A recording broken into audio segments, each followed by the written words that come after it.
Dominant Protector. Credit to the author. 6791800. Ang mga pangalan po na nandito ay galing sa mga name generator. Kung meron man pagkakatulad sa mga pangalan ng tao o lugar at pangyayari, ito ay tunay na hindi sinasadya. Napaangat ang buong katawan ni Liam mula sa lupa at lumipad patagilid sa ilalim ng impluwensya ng napakalaking puwersa. Inabot ni Devin ang kanyang kamay at hinawakan ang bukong-bukong ni Liam, pagkatapos ay iniwas niya ito sa kabilang panig. Kasabay ng isang malakas na kalabog, si Liam ay tinamaan ng malakas sa lupa. Tila nabali ang lahat ng buto sa kanyang katawan, at nakakita siya ng mga bituin. Siya ay lubos na natulala. Bakit ganito ang kinalabasan? Kailan naging ganito kalakas si Devin? Bago pa niya ito maintindihan, natuklasan niyang muling umangat ang kanyang katawan at bumagsak sa lupa sa kabilang panig. Sa pagkakataong ito, ang mukha niya ay nakaharap sa lupa. Sa isang iglap, ang dating gwapong mukha ni Liam ay naging magulo at duguan. Ang mga mata niya ay hindi na mata, at ang ilong niya ay hindi na ilong. Marahil ay suswertehin si Liam ngayong taon dahil puno na ng mga bulaklak ng peach ang mukha niya. Natulala ang lahat ng mga senior student, at lalong nalito ang mga nakakakilala kay Devin. May mali ba sa kwento? Maaari kayang ang pagbabalik sa bagong klase ng mga estudyante para kumuha ng mga resources ang pinakamagandang desisyon. 7 o 8 magkakasunod na beses na sinalakay ni Devin si Liam. Tumigil lamang siya nang maramdaman niyang oras na. Hindi siya tuluyang tumigil sa pag-atake. Hinawakan ni Devin ang kwelyo ni Liam at itinaas ito. Laminggalinga siya at naramdaman niyang kahit ang ina ni Liam ay hindi makilala ang mukha nito. Sa wakas ay nasiyahan na siya. Pagkatapos, sinuntok ni Devin ang bibig ni Liam. Nang makitang natanggal na ang natitirang mga ngipin ni Liam, sa wakas ay tumango si Devin sa kasiyahan. Devin, tama na. Ibinuka ni Roseanne ang kanyang bibig para pigilan si Devin sa patuloy na pag-atake kay Liam. Kahit siya ay hindi kayang tapusin ang walang kinikilingang madugong pang-aabusong ito ng maaga. Minalaki ni Roseanne ang lakas ng mga senior student. Si Devin, na hindi man lang nakayanan ang kahit isang suntok mula kay Terence, ay kayang gawing mahina ang mga senior student sa intermediate class. Nagkibit balikat si Devin at binitawan ang kwelyo ni Liam. Tuwang-tuwa siya na nasa magandang mood siya. Ang sarap talaga sa pakiramdam na bugbugin ang mga tao, kaya hindi nakakapagtaka na mahilig bugbugin ng B** star na si Terence ang mga tao. Teka, hindi ba ako binubugbog ni Terence?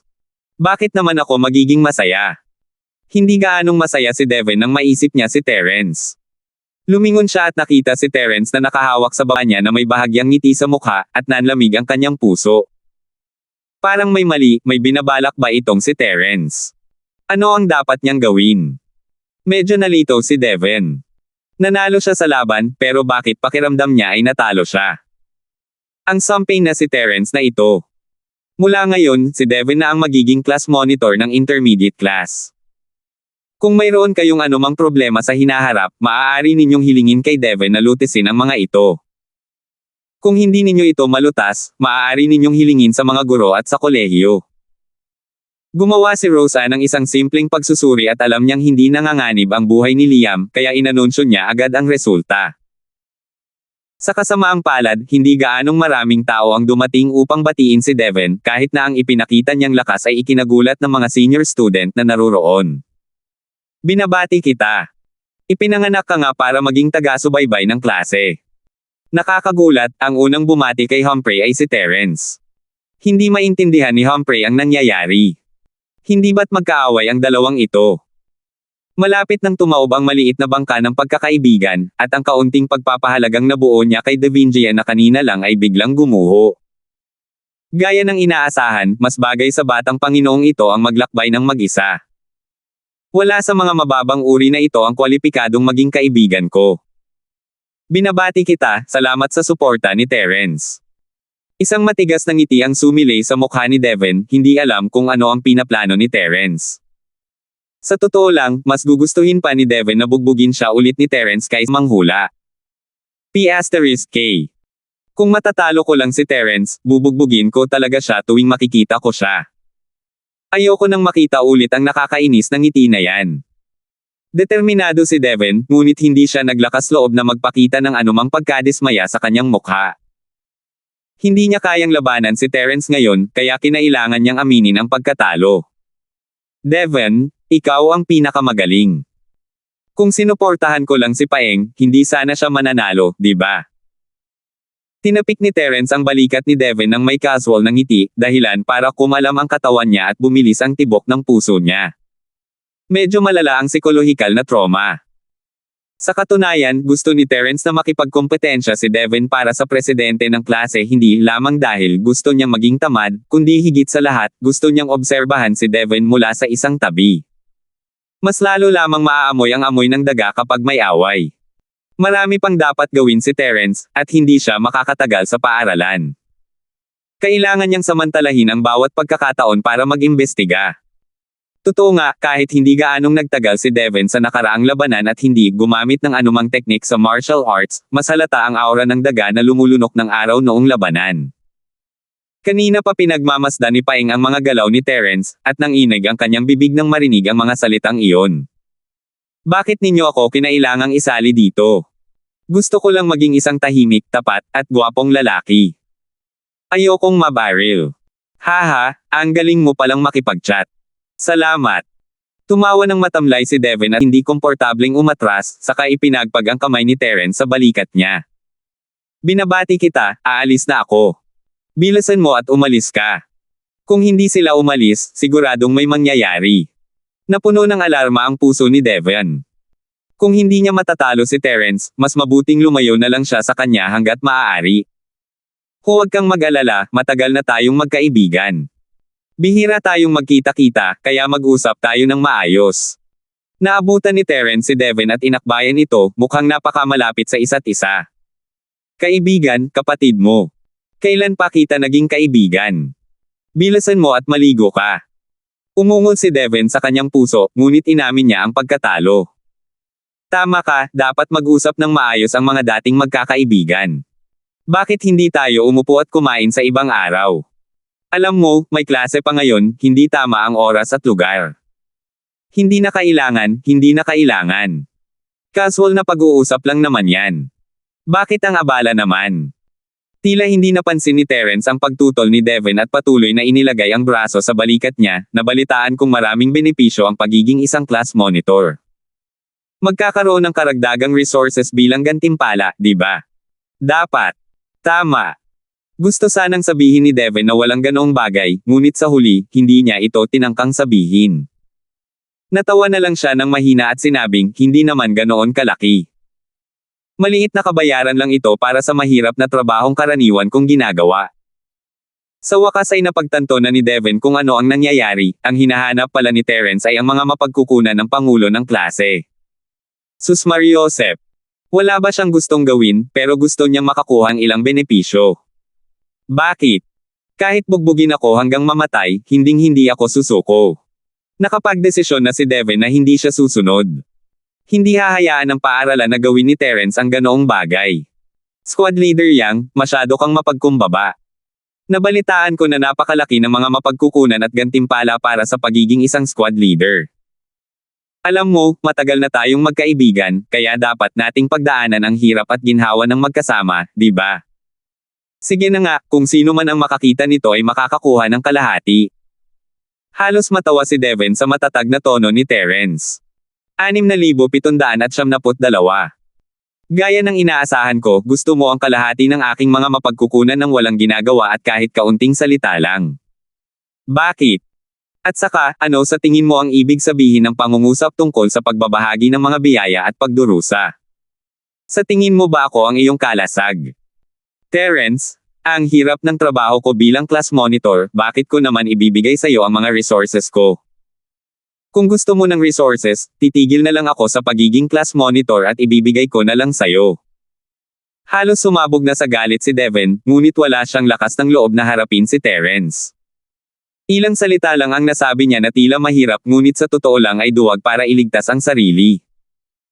Isang misteryosong ngiti ang ipinakita ni Terence kay Devin at ginamit ang kanyang purong chi para maglagay ng soundproof harang bago tinapik si Devin sa balikat. Ikaw ba talaga si Devin? Isa ka bang peke? Ikaw ang peke, ang buong pamilya mo ay peke. Kung hindi, hindi niya gagawin ang bagay na iyon. Hindi naman ganito si Terence dati. Terence, sabihin mo lang sa akin kung ano ang nangyayari, bibigyan kita ng mga mapagkukunan, ano ang punto ng pagsasabi mo ng lahat ng ito. Malamig na napabuntong hininga si Devin habang sinusulyapan si Terence ng may paghamak. Wala na bang ideya si Terence at sinusubukang gambling siya gamit ang mga katawa-tawang salitang ito. Nakakatawa naman ito. Sa tingin ko isa ka talagang impostor. Kung hindi, paano ka magkakaroon ng aura ng isang darkness magical beast? Sinapian ka na ba?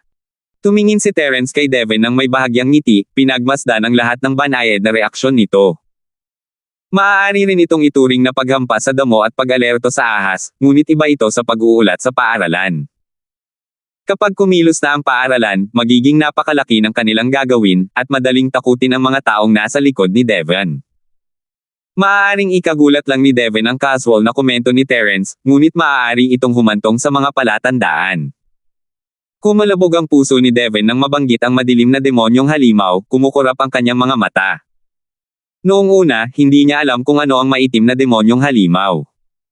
Tutal, maituturing naman itong alamat.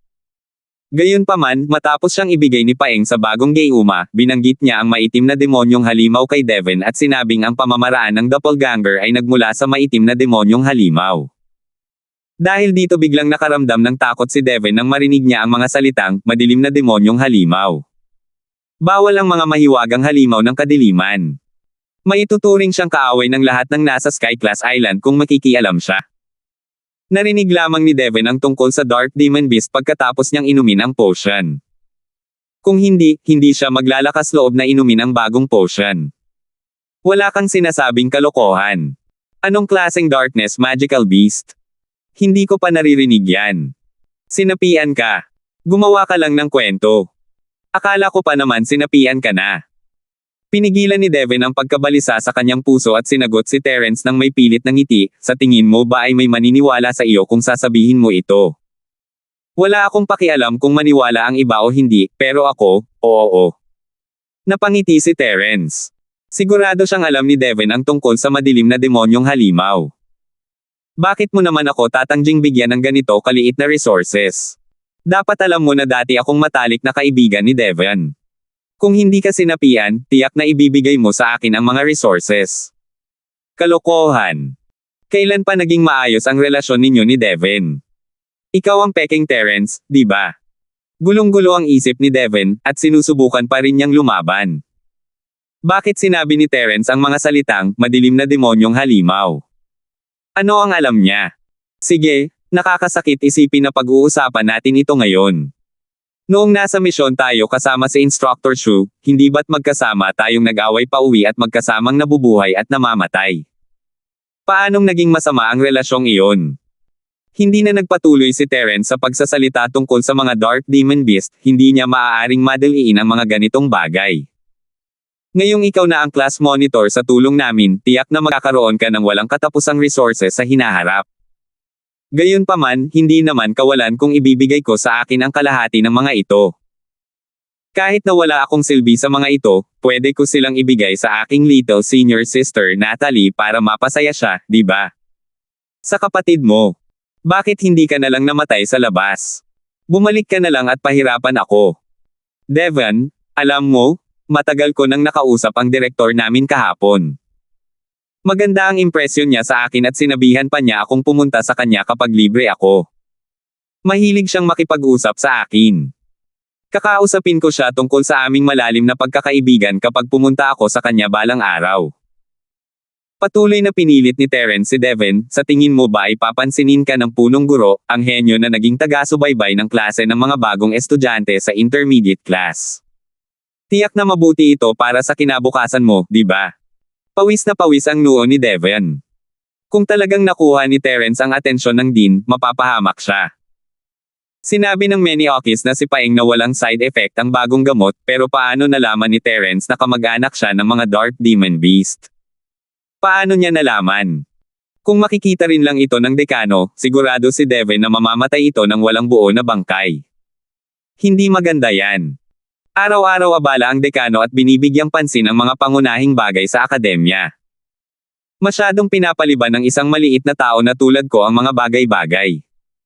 Mas mabuting huwag itong banggitin sa harap ng dekano. Pinunasan ni Devin ang malamig na pawis sa kanyang noo at ngumiti ng mapait na mas pangit pa sa pag-iyak.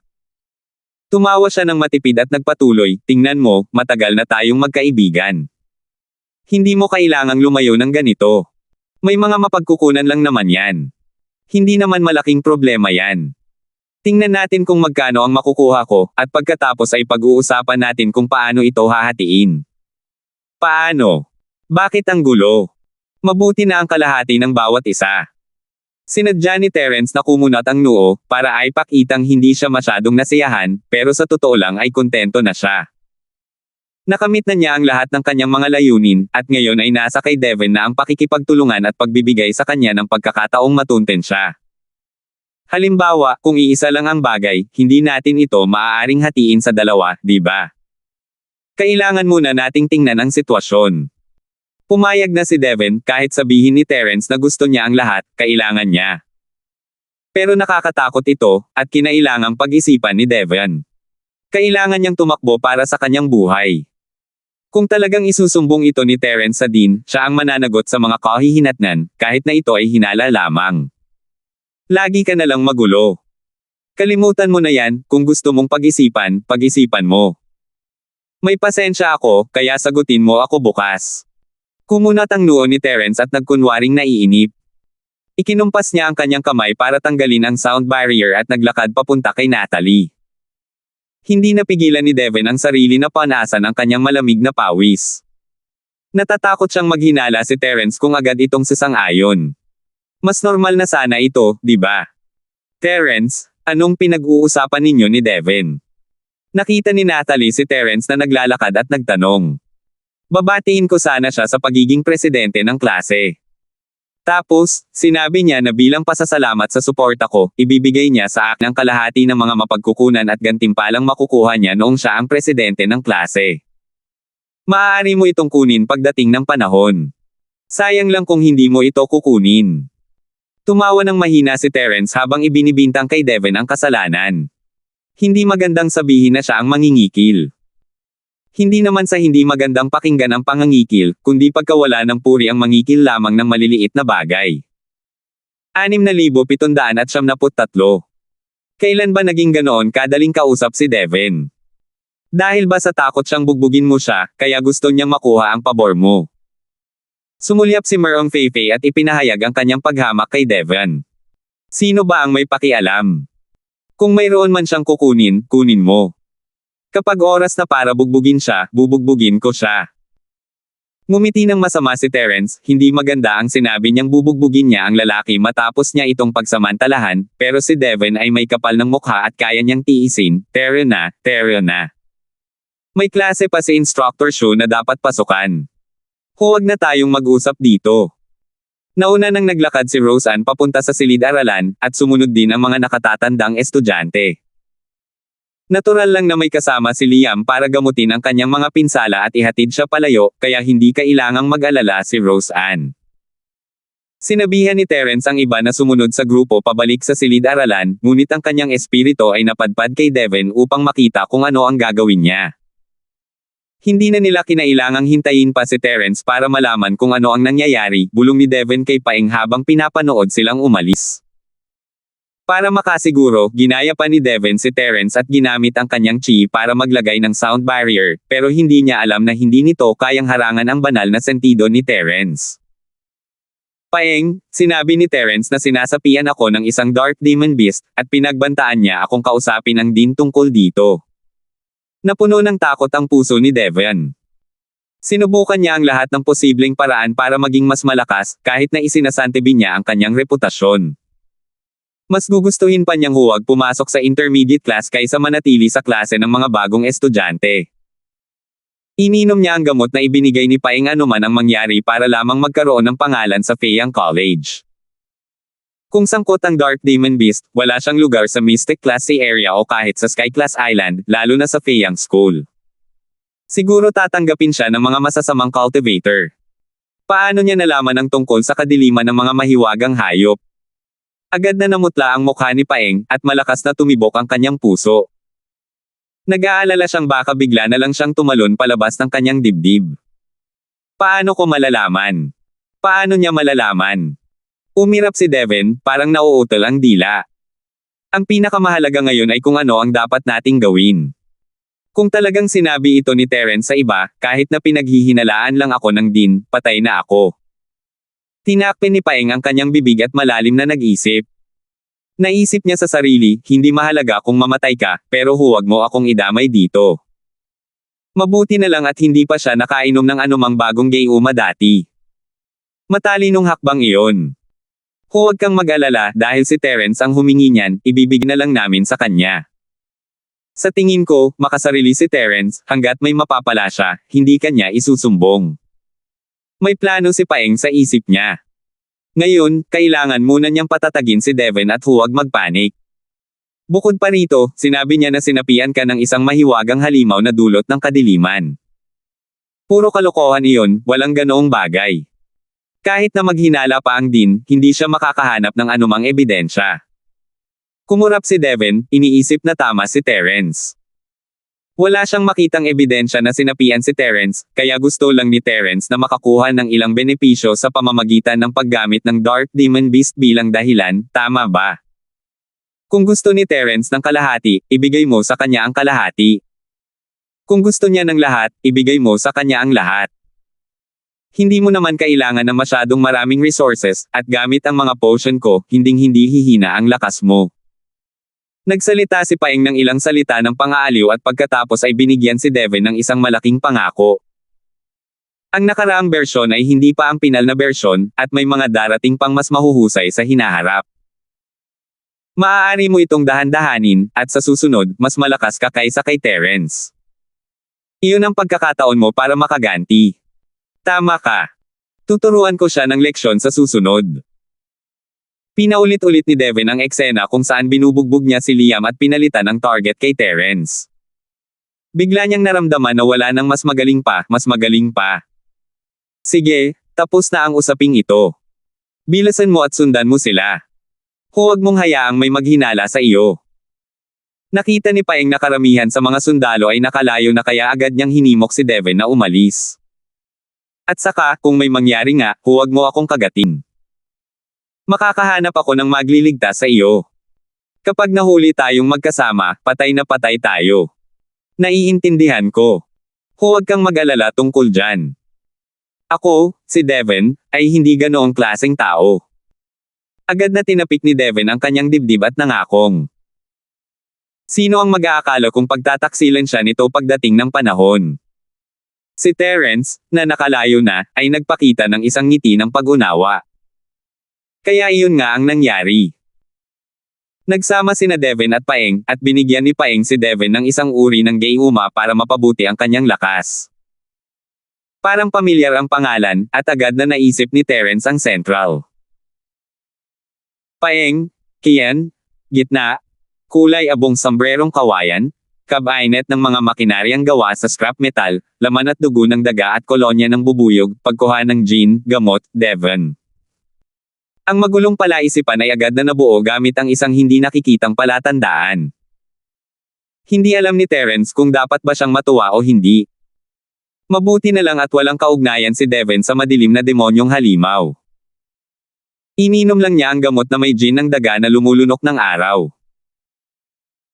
Sa kasamaang palad, ang lalaking may kulay abong sombrerong kawayan ay nakakolekta ng sapat na genetic samples ng rat tide at bee colony sa kanya ng banal na paghihiganti. Nasa kanya pa nga ang bangkay ng walang anino at malademonyo na undead beast. Inisip niya kung ilang Devin sa gitna ang malilikha mula rito. Siyempre, alam ni Terence na Devin ay isa lamang test subject para masubukan ang epekto ng gamot. Hindi na kailangang sabihin, hindi gumamit si Devin ng anumang ipinagbabawal na kasanayan sa huling labanan sa pagbubukas ng bundok kasama si Terence, ngunit uminom siya ng isang gayuma para sa mga wala pang hinog na bata. Matapos idagdag ni Central ang gin ng daga na kumakain ng araw sa pagkakataong ito, tila bumuti ng malaki ang epekto. Maging si Devin ay may taglay na likas na kakayahan ng daga na kumakain ng araw. Hindi ito magandang balita. Ang dami ng daga at bubuyog ay talagang nakakatakot, ngunit magiging isang sakuna rin kung ang sentro ay maglilinang ng mga taong tulad ni Devon sa malawakang antas. Nakakaabala. Nabagabag si Terence sa naisip, hindi pa maaantig sina Devon at Paeng, kailangan niya silang panatilihing buhay para mabantayan ang gitnang lugar. Dahil si Devon ang eksperimental na paksa ng Central Pharmaceutical Research Center, malinaw na malalaman ni Devon ang pag-unlad ng Central Research Center. At si Paeng ay walang aura ng isang madilim na demonyong halimaw, na nagpatunay din na ang mga gayuma ng Central ay hindi sapat na perpekto, kaya malamang ay binalaan ni Kian si Paeng na maghintay at tingnan ang reaksyon ni Devon. Malapit na sa katotohanan ang hula ni Terence, ang tanging pagkakamali lang ay mali ang kalkulasyon niya sa mga pukana ni Kian at Paeng. Hindi kailanman seryosong binalaan ni Kian si Paeng, binanggit lamang niya ito ng bahagya. Ang talagang maingat ay si Paeng. Hindi angkop para kay Terence na husgahan kung perpekto ba ang gamot mula sa katawan ni Paeng. Maya-maya, bumalik na ang lahat sa klase.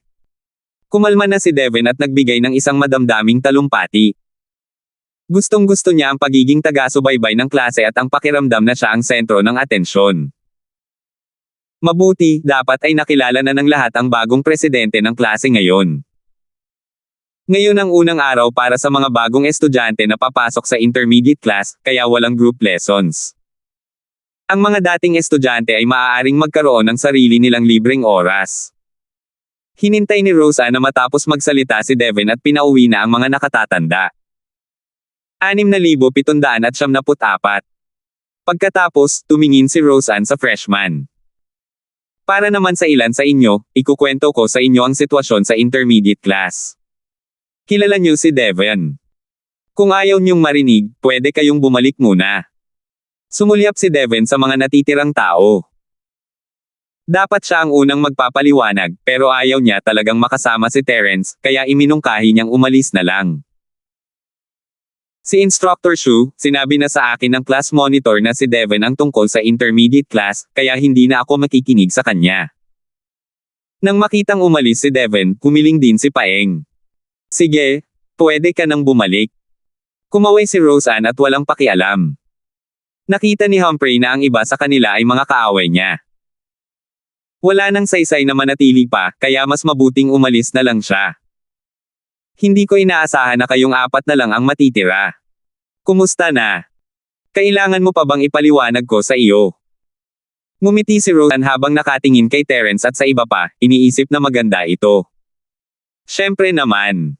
Kakapasok lang namin sa intermediate class at wala kaming alam. Mabuti na lang at handa mo kaming bigyan ng espesyal na pagtrato, Instructor Shu. Halimbawa, lahat tayo ay nakatira malapit sa paanan ng bundok. Dahil ba ito sa mga bagong estudyante tayo? Casual na sabi ni Terence. Haha, mali ang pagkakaintindi mo. Mas magandang lokasyon dito ang mga tirahan sa kuweba. Iyon ang gantimpala mo sa pagpasa sa pagtatasa. Pero, 1 taon mo lang magagamit ang mga iyon. Sa oras na iyon, ibibigay mo na ang mga iyon sa mga bagong promote na estudyante. Ikinumpas ni Roseanne ang kanyang kamay at nagsimulang magpaliwanag, ang tuktok na ito ay tinatawag na Earth Spirit Peak, ibang-iba sa Batang Eagle Peak. Mas mabuti kung mas malapit sa paanan ng bundok. Bakit? Maaari kayang masiksik pa ang espiritual na chi sa paanan ng bundok kaysa sa tuktok. Medyo na-curious si Natalie. Hindi naman ganito ang ibang mga taluktok, kaya bakit espesyal ang lugar na ito? Natalie, tama ang hula mo. Bakit tinatawag na Earth Spirit Peak ang bundok na ito? Napakasimple lang, dahil may ugat ng espirito sa ilalim ng lupa. Itinuro ni Roseanne ang kanyang mga paa at nagpatuloy, habang papalapit ang lugar sa ugat ng espirito, mas sagana ang chi ng espirito, kaya ang mga tirahan sa kuweba sa ilalim ng tuktok ng espirito ng daigdig ay mas mahalaga kaysa sa mga nasa tuktok. Hindi ba't ibig sabihin niyan ay maraming tao ang maaaring manirahan doon sa ibaba? Hindi na kailangang makipag-away o mangagaw. Kasama sila, si Frida ay mayroon lamang halos 40 katao sa intermediate class. Bagamat hindi nila sila nakita lahat ngayon, ang tuktok ng Earth Spirit ay napakalaki kaya hindi ito sasakupan ng masyadong maraming espasyo kung lahat sila ay nakatira sa paanan ng bundok. Hindi. Para mapalapit sa ugat ng espiritu, ang lugar na nakatalaga sa iyo sa tuktok ng espiritu ng daigdig ay isang maliit na bahay lamang, at isa lamang itong portal. Ang tunay na tirahan sa kuweba ay mula sa portal patungo sa loob ng bundok, at may espasyong nakabukas sa loob kaya medyo malaki ito, maaari mong gawin ang anumang gusto mo. Nagulat si Terence at ang iba pa sa mga sinabi ni Rose Ann. Nakatira na silang lahat sa isang simpleng bahay bago sila dumating, at isa nga itong maliit na bahay. Hindi nila inaasahan na isa lamang itong pinto. Kahit si Terence ay hindi alam kung paano pumasok sa totoong kuweba noong mga panahong iyon. Huwag kang maghinala, makikita mo ang daan papasok sa kuweba pagbalik natin, kaya hindi mo na ako kailangang magsabi pa ng kahit ano. Ngumiti si Rose Ann na parang bulaklak at naramdaman niyang kawili-wili ang kanilang mga ekspresyon. Marahil iniisip mo na maraming tao ang maaaring tumira sa kuweba sa bundok, ngunit hindi iyon ang kaso. Mahigit 70% ng tuktok ng Earth Spirit ay okupado ng isang malaking silid ng paglilinang. Isang silid para sa paglilinang. Gaano kalaki ito?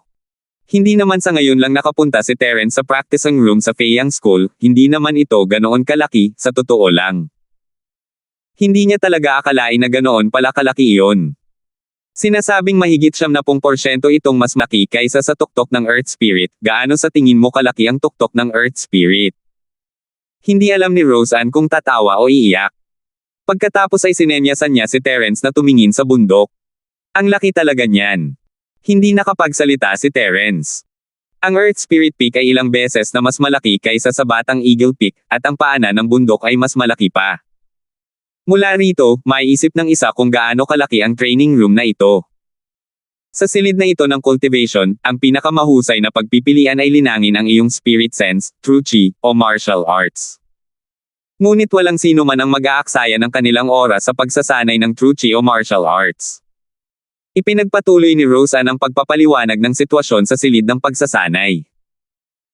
Mahalaga ito para sa pag-unlad ni Terence at ng iba pa, maliban kay Natalie, lahat kayo ay matagumpay na nakapagbukas ng bundok, kaya ang paglinang ng inyong espiritual na kamalayan ay lalong mahalaga, dahil dapat kayong umasa sa inyong espiritual na kamalayan upang makasulong sa yugto ng paghahati ng lupa.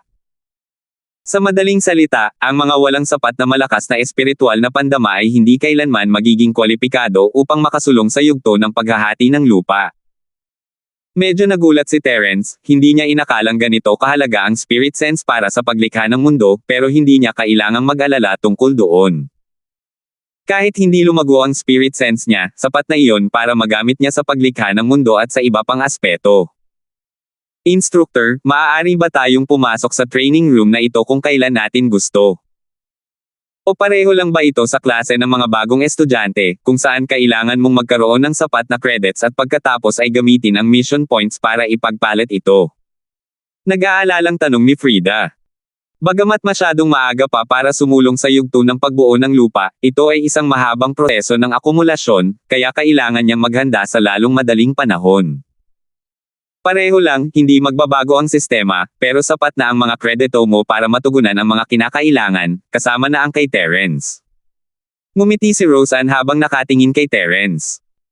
Matagal na itong wala sa paaralan, at hindi man lang nakadalo ng maayos sa bagong klase, pero basta't nakapasa siya sa basic credit test, wala siyang dapat problema, ang kailangan mo lang ipag-alala ay wala kang sapat na mission points na magagamit. Napakamahal ng points exchange para sa cultivation room sa Earth Spirit Peak. Sa sandaling ito, natahimik ang ilan sa kanila. Tunay ngang maganda ang mga mission point. Sa klase ng mga bagong estudyante, kailangan nila ng maraming mission point para ipalit sa oras ng paglilinang at iba't ibang resources at items. Sa madaling salita, walang matitira. Hindi madaling makakuha ng kasiyasyang misyon, kaya hindi rin madaling dagdagan ang kanyang mga puntos. Maituturing na isang misyon ang paglahok ni Terence sa operasyon, ngunit hindi niya natanggal ang kasamang fire crystal kaya hindi ito maituturing na isang kumpletong misyon. Maliit na puntos lamang ito ng misyon. Haha, sa totoo lang, kumpara sa paggamit ng cultivation room, napakamura pa rin ang mission points. 20 puntos lang naman sa bawat paggamit. Kung mas pagsisikapan ninyo ng kaunti, hindi naman mahirap kumita. Inalo sila ni Rose Ann gamit ang isang ngiti, ngunit parang isang suntok ang dating nito. Gayunpaman, kahit na sinasabing minsan lang ito at walang malinaw na limitasyon sa oras, dahil sa limitasyon ng pagpo sa banal na sentido, walang sinuman ang maaaring manatili ng higit sa isang araw, kaya maaari mo itong ituring na 20 puntos sa isang araw. Tila hindi ganoon kalaki ang 20 task points, pero isang araw lang naman iyon, na talagang napakaikli para sa paglinang ng kamalayang espiritual. Tila mas mahal ang mga cultivation room sa Batang Eagle Peak kaysa sa mga nasa Earth Spirit Peak, ngunit noong panahong iyon, ang mga bagong estudyante ay kakakilala pa lamang sa Divine Sense Cultivation, kaya hindi maaaring masyadong mahaba ang oras ng cultivation para maiwasan ang epekto sa Primordial Spirit. Sa makatuwid, katumbas ito ng pagprotekta sa mga bagong estudyante sa isang nakabalat kayong paraan. Iba ito noong dumating sila sa tugatog ng Earth Spirit. Ang banal na sentido ng bawat isa ay pumasok na sa isang panahon ng mabilis na pag-unlad, kaya paano magiging sapat ang 1 o 2 araw ng cultivation? Instructor, gugugulin din natin ang maraming oras sa paggawa ng mga misyon. Ang mga puntos na makukuha natin ay maaaring hindi magtagal ng ilang araw. Hindi ba nito maaantala ang ating cultivation? 6,775. Naguguluhan na tanong ni Ruyan. Si Terence ang kanyang layunin, at gusto niyang gugulin ang bawat segundo at minuto sa pagsasanay. Masyadong pag-aaksaya ng oras ang mga misyon. Kailangan ko bang makipagpalitan ng mga mission point para magamit ang cultivation room? Maaari ka bang gumamit ng iba bilang kapalit? Siyempre hindi. Ang mga mission point ay ang mga paraan na ginagamit ng academy para hikayatin ang mga estudyante na magkaroon ng mas maraming karanasan. Kung alam mo lang paano mag-cultivate ng mag-isa, hindi ka magiging isang tunay na eksperto. Seryosong umiling si Rose Ann. Dapat mong tandaan na ang karanasan ay kasing halaga ng cultivation. Minsan, mas mahalaga pa ito kaysa sa cultivation. Kaya, ang paggawa ng mas maraming misyon ay makikinabang lamang sa iyo. Walang masama. Sumang-ayon si Terence. Sa totoo lang, hindi siya masyadong naglaan ng oras sa paglilinang. Sa halip, tumatakbo siya at isinugal ang kanyang buhay para lang mapatatag ang sarili. Mas mabilis pang bumuti ang kanyang lakas. Siyempre, hindi ibig sabihin na lahat ay kailangang makipagsapalaran tulad niya. Tutal, hindi naman lahat ay may Jade Space at kung ano-ano pa. Kung hindi sila sapat na malakas, mamamatay lang sila. Si Terence mismo, halimbawa, malamang ay ilang beses na siyang namatay nang wala ang Jade o ang mga multo, at ang damo sa kanyang puntod ay malamang nasa kalahating taas na ng isang tao ngayon. Siyempre, kung gusto mo ng mas maraming oras para mag-cultivate, pwede mo itong gamitin. May merkado sa loob ng academy na bukas lamang sa mga estudyanteng nasa intermediate class pataas. Kailangan mo ng Identity Jade Card para makapasok, at kahit ang mga nasa mababang class at mga bagong estudyante ay walang karapatang pumasok. Sa loob, pwede kang magpalitan ng mga gamit, bumili at magbenta ng lahat ng uri ng bagay, kabilang ang mga mission points. Matapos siyang sawayin ni Rose Ann ng ilang salita, ngumiti ulit ito at iniba ang usapan. Kung mayroon kang magagandang gamit, maaari ka pumunta sa palengkeng ito para ibenta ito. Hanggat may nangangailangan nito, makakakuha ka ng mga task point. Siyempre, kung ayaw mo ng mga mission point, maaari mo rin itong ipagpalit ng mga bagay na may katumbas na halaga o mga spiritual jade. Ang tinatawag na Jade Card ang natanggap ng grupo ni Terence nang tanggapin nila ang misyon. Pagkatapos nilang umakyat sa intermediate class, automatikong magbabago ang kanilang pagkakakilanlan. Kadalasan, kakailanganin niya ito para ipagpalit ng mga puntos at para mabuksan ang kanyang tirahan sa kuweba. Isa itong mahalagang bagay at hindi madaling mawala. Magandang lugar ito. Tara, tingnan natin mamaya. Tuwang-tuwa si Terence. Kulang na kulang siya sa mga puntos ng misyon ngayon. Bagamat malakas ang kanyang sinaunang espiritu, hahangarin pa rin niya ang isang mas malakas na kaharian kapag nagkaroon siya ng pagkakataon. Bukod pa rito, matagal na niyang nararamdaman na hindi pa siya sapat ang lakas. Hanggat mapapabuti niya ang kanyang lakas, susubukan niya ang anumang makakatulong. Tungkol naman sa mga bagay na magagamit niya para ipagpalit sa mga mission points, hindi naman nagkulang si Terence sa mga ito. Halimbawa, ang mga tableta ay bihirang bagay saan man siya magpunta, at hindi siya natatakot na walang magkakagusto sa mga ito. Mayroon din siyang mga anting-anting na ibinigay sa kanya ni Wang Shiqing. Maaari lang niyang ibenta ang ilan sa mga bagay na ayaw niya.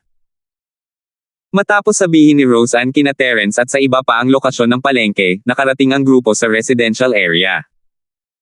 Iyan lang ang kailangan mong malaman tungkol sa intermediate class. Kung mayroon pang hindi maintindihan, maaari mo akong tanungin anumang oras sa hinaharap. Huminto si Roseanne at kumaway sa apat na tao nang nakangiti. Iyon lang para sa araw na ito. May mga bagay pa akong kailangang asikasuhin, kaya aalis muna ako.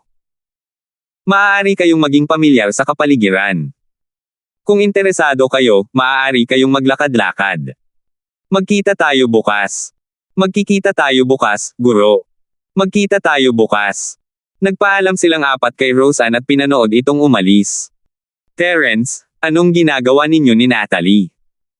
Naghahanda akong bumalik at tingnan ang kuweba ng immortal na binanggit ng guro. Lumingon si Frida at tumingin kina Terence at Natalie, babalik ba kayo sa inyong tirahan sa kuweba o maglalakad-lakad lang? Hindi nagsalita si Natalie, itinaas niya ang ulo para tingnan si Terence, hinihintay ang desisyon nito. Gusto kong pumunta sa palengke para tingnan kung may magandang maipagbibili. Hindi ka ba sasama sa akin? Mas interesado si Terence sa palengke kaysa sa kuweba. Sige na, babalik kami ni Chen sa kuweba ng immortal para maglinis. Pupunta tayo sa palengke sa susunod. Malamig ang ekspresyon ng mukha ni Ruyan habang tumatangging sumama kina Terence at sa iba pa. Sige, magkikita tayo mamaya. Ngumiti si Terence at kumaway sa magkapatid na mayroong bago lumingon sa kanila. Little senior sister Natalie, gusto mo bang pumunta sa palengke? Gusto ko. Mas makabubuti kung sasamahan ako ng aking nakababatang kapatid. Nag-aalala ako na baka ako na lang mag-isa ang umalis. Kurban-kurba ang mga mata ni Natalie habang nakangiti. Sa katunayan, kung ayaw pumunta ni Terence, hindi rin siya pupunta. Ang mahalaga ay hindi kung saan sila pupunta, kundi kung sino ang nasa tabi nila. Kung gayon, tara na. Tumanggaw si Terence at nagpaalam sa magkapatid na mayroong bago tumungo sa direksyon ng palengke. Nag-usap ang dalawa habang naglalakad, at ginamit ni Terence ang libreng oras na ito para ayusin muli ang 8 maliliit na spirit beast. Bago siya umalis, inayos niya ang pagpoprotekta ng maliit na spirit beast kay Natalie at pagbabantay kina Paeng at sa iba pa. Sa kasamaang palad, nakapasok siya sa isang liblib na lugar mula sa Mystic Classy area at tuluyan nang nawala ng contact sa maliit na spirit beast. Kaya walang ideya si Terence kung ano ang ginawa ni Paeng ng mga panahong iyon. Sa pagkakataong ito, hindi na hinanap ng spirit beast si Terence ng mag-isa. Si Terence ay nasa isang sinaunang spirit body, at ang bakas ng kamalayan na ginamit ng Polaka upang kontrolin ang spirit beast ay nasa pisikal na katawan ni Terence. Ginamit ni Terence ang kanyang sentido espirito upang makipag-ugnayan sa maliliit na espiritong halimaw na ito. Hindi madali para sa kanya ang makuha ang kanilang pagsang-ayon, kaya maaari niya silang pamunuan ng ilang sandali. Sa pagkakataong ito, iniwan ni Terence ang 2 spirit beast para protektahan ng palihim ang Natalie, habang ang iba ay ipinadala upang subaybayan ang mga galaw ni Paeng at Devon. Kung may makita silang nakikipag-ugnayan kina Paeng o Devon, patuloy silang susundan at maghuhukay pa ng mas malalim. Kung mahahanap nila ang pugad ng Central, isa itong hindi inaasahang sorpresa. Nasa harap lang ang palengke, mukhang masigla. Matagal na naglakad ang dalawa, at sa wakas ay nakita na ni Terence ang palengke. Hindi naman ganoon kalaki ang lugar, kaya hindi naman dapat matagal maglakad. Ang buong intermediate at advanced na klase ay mayroon lamang humigit kumulang 60 hanggang 70 na estudyante. Maaaring may mas matataas pa na klase na mas mataas kaysa sa advanced na klase, mga guro ng academy, at iba pa. Kahit na magsama-sama silang lahat, hindi gaanong marami ang tao, kaya hindi naman talaga kailangang maging masyadong malaki ang lugar. Bukod pa rito, napakababa ng posibilidad na lahat ng taong kwalipikadong sumali ay sabay-sabay na lumabas sa palengke. Kadalasan, malaking eksena na kung 12-12 ng tao ang sabay-sabay na lumalabas sa palengke. Sa palengke, karamihan sa mga tao ay mga kawani ng akademya, ilang tindahan at mga gusaling pangkomersyo, at iba pa, na umiiral upang maglingkod sa mga estudyante.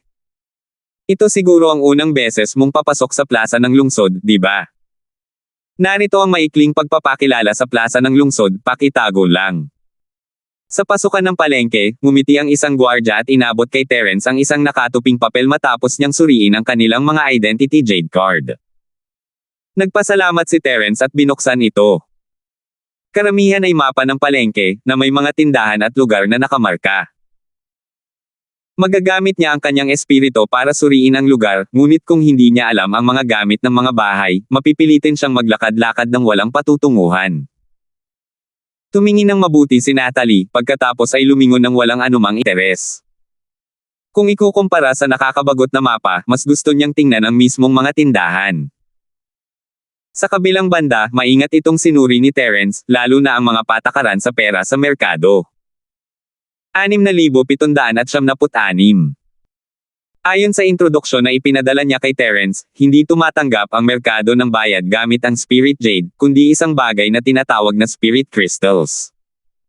May lugar para makipagpalitan sa kaliwa ng pinto. Kung kinakailangan, pwede kang makipagpalitan ng mga kristal doon. Ang halaga ng palitan ay 10,000 spiritual jade para sa isang spiritual crystal. Gulat na si Terence sa nakita, hindi niya inakalang ganoon kamura ang mga spirit jade dito. 10,000 spiritual jade ang may papalit lamang sa isang spiritual crystal. Wala siyang ideya kung ano ang bagay na ito. Napakahalaga nito. Gayunpaman, ang mas mahahalagang bagay pa rin ang mga mission points. Ang bawat task point ay maaaring ipagpalit sa 10 spiritual crystals. Katumbas iyon ng 100,000 spiritual jade. Kung ganoon, ang halaga ng isang araw sa cultivation room ng Earth Spirit Peak ay katumbas ng 2,000,000 spiritual jade. Napakamahal talaga nito. Siyempre, hindi ito ang pangunahing punto. Ang pangunahing punto ay ang mga exchange point. Ang mga mission point ay tumatanggap lamang ng mga one-way exchange. Maaari mong gamitin ang mga mission point para makipagpalitan ng mga spiritual crystal o spiritual jade, ngunit hindi ang mga spiritual crystal o spiritual jade. Dahil dito, ang halaga ng mga task point ay partikular na kitang-kita. Sa madaling salita, walang sino man ang magpapalit ng mga task point para sa mga spiritual crystal at spiritual jade. Matapos malaman ang mga patakaran sa pera ng merkado, gusto muna ni Terence na makipagpalitan ng ilang spirit crystals, ngunit si Natalie ay naghahanap tingin at paikot-ikot na, kaya hindi siya nagmamadali. Tutal, ganito lang kalaki ang merkado, at maaari siyang makipagpalitan ng spirit crystals anumang oras na gusto niya. Sumunod si Terence kay Natalie ng ilang hakbang, at isang binata na nakasuot ng brocade robe ang lumabas mula sa isang tindahan. Nagliwanag ang kanyang mga mata nang makita ang dalisay at kaibig-ibig na anyo ni Natalie. Little junior sister, ngayon lang kita nakita. Kakapasok mo lang ba sa intermediate class mula sa bagong klase? Ang binata na nakaberda ay nagbigay ng mainit na ngiti at inilahad ang kanyang mga kamay kay Natalie, sabay sabing, ako ay miyembro ng advanced class ng academy. Ako si T-Roy, at dati akong class monitor ng intermediate class. Kaka-promote ko lang sa advanced class, at mukhang napalampas ko ang pagkakataong makilala ang junior sister dahil dito. Sayang. Puno ng panghihinayang ang bibig ni T-Roy, ngunit ang kanyang mukha ay puno ng ngiting nasisiyahan sa sarili. Malinaw niyang ipinakikita ang kanyang pagkakakilanlan bilang isang estudyanteng nasa mataas na antas. Tutal, ang buong academy ay mayroon lamang 20 pwesto, habang ang intermediate class ay walang anumang restriction. Napakaraming tao ang gustong makapasok sa advanced class ngunit hindi makapasok, kaya ang intermediate class na lang ang maaari nilang manatili. Pakiramdam niya ay kung ihahayag niya ang kanyang pagkakakilanlan, maging ito man ay ang kanyang pagkakakilanlan bilang advanced class o class monitor ng intermediate class, madali niyang makukuha ang paghanga ng kanyang magandang junior sister. Lalo na itong totoo para sa mga batang babaeng kalalabas lang sa bagong klase. Sila ang pinakamadaling maakit. Kung tungkol naman kay Terence, hindi niya ito pinansin, bago pa lang ito sa kanya, kaya hindi niya ito maasikaso. Gayunpaman, hindi siya pinansin ni Natalie at lumingon, at sinabing, Terence Jr., pumunta tayo sa tindahang ito. Maraming magagandang bagay doon. Sige. Ngumiti si Terence at tumango, hindi pinansin si T-Roy at saka naglakad papunta sa tindahan. Biglang naglaho ang mainit na ngiti sa mukha ni T-Roy, at siya ay napunta sa isang mahirap na sitwasyon. Akala nyo ba hangin lang ang kausap ko ngayon? O hangin lang talaga ako? Isang bowl ng apoy ang sumugod sa tuktok ng ulo ni T-Roy. Kung hindi niya nabawi ang kanyang mukha ngayon, paano niya masasabing galing siya sa advanced class? Tumigil ka. Hindi mo ba narinig na kinakausap kita? Hindi man lang naisip ni T-Roy, agad niyang pinatigil si Natalie ng may pag-aalinlangan, "Junior sister, kapag kinakausap ka ng nakatatandang kapatid mo, hindi ba't napakabastos mo? Dapat magpakilala ka man lang, di ba?" Matapos pigilan si Natalie, pilit na pinigilan ni T-Roy ang galit sa kanyang puso at sinubukang panatilihin ang kanyang kahinahunan. "Sino ka? Magkakilala ba tayo? Maaari ba kitang abalahin na tumabi? Gusto na naming pumasok." Hindi natuwa si Natalie na pinigilan siya, bihira siyang makasama ni Terence sa pamimili, bakit ba nakakainis ang lalaking ito? Hindi mapigil ang mapangiti ni T-Roy. Ang ganda ng batang babaeng ito, pero parang medyo mabagal. Ako ang class monitor ng intermediate class, T-Roy. Ngayong na-promote na ako sa advanced class, itinuturing mo na akong senior brother. Inulit niya ang sinabi niya, pero hindi na ito kasing sama ng dati. "Junior sister, paano kita tatawagin? Hindi kita kilala. Pakiusap, huwag mo akong harangan." Nipatikip ng labi si Natalie. Paanong hindi nakakaintindi ng lengguwahe ng tao ang taong ito? Hindi ba siya nagpapapasok ng mga tao para bumili? "Hoy, hindi mo ba narinig ang sinabi ng nakababata kong ate? Bilasan mo at umalis ka dyan."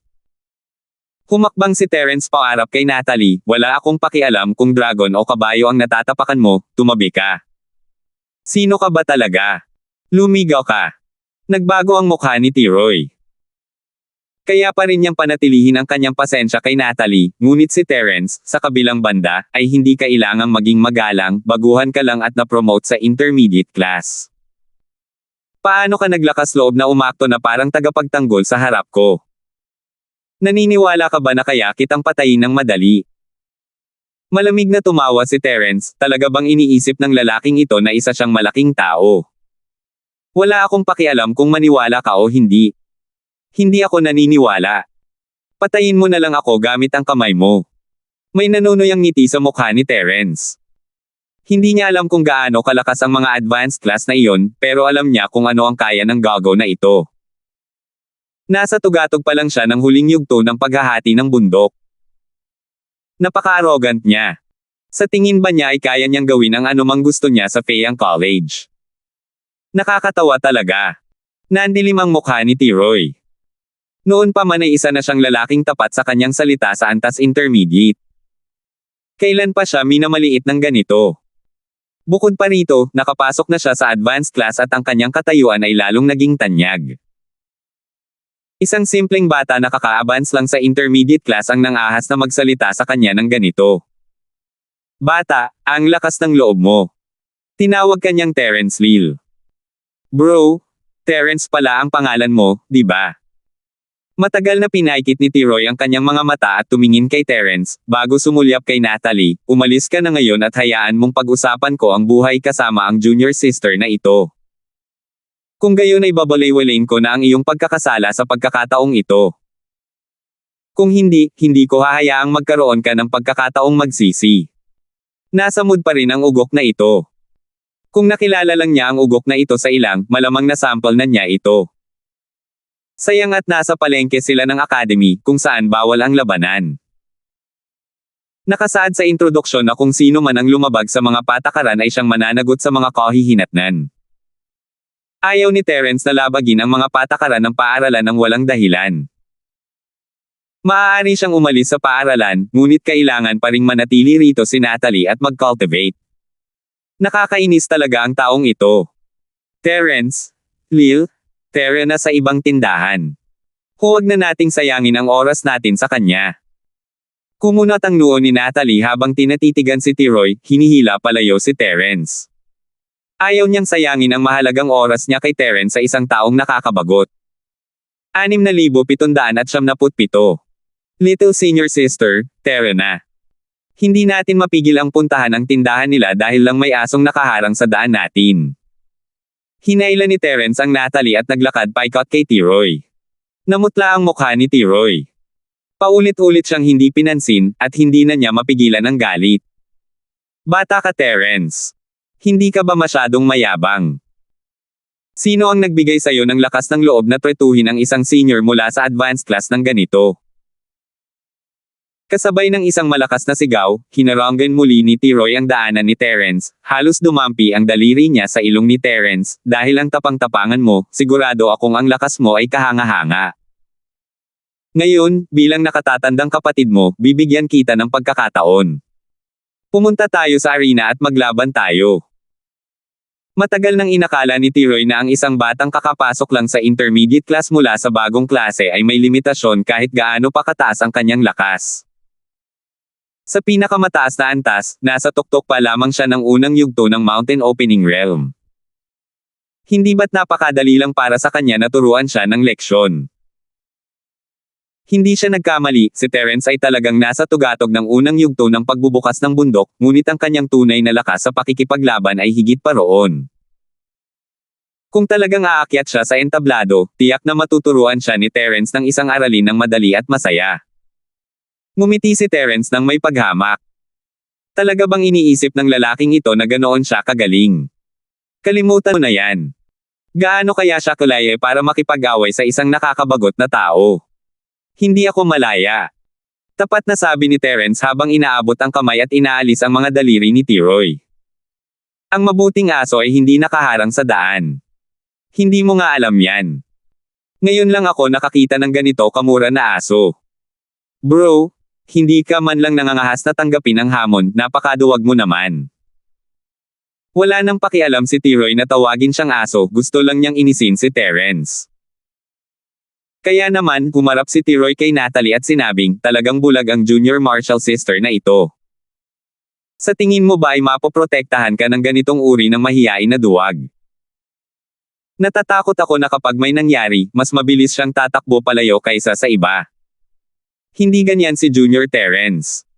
Hindi maihahambing ang 100 taong katulad mo kay Terence. Galit na galit si Natalie, maaari siyang punahin, pero hindi si Terence. Isa pa, nakakainis talaga ang lalaking nasa harap niya. Umalis ka na. Nakakainis na ang tingin ko pa lang sa mukha mo. Ito ang pinakamabrutal na bagay na nasabi ni Natalie. Pero gumana naman ito kay T-Roy, mas matingkad pa ang mukha niya kaysa noong tinawag siyang aso ni Terence. Nakamamatay naman ang magagandang babae, kung tutuusin, at kasama na roon ang mga pang-iinsulto. Ang duwag ay palaging duwag. Kailangan mo pa ba ng babaeng paprotekta sa iyo?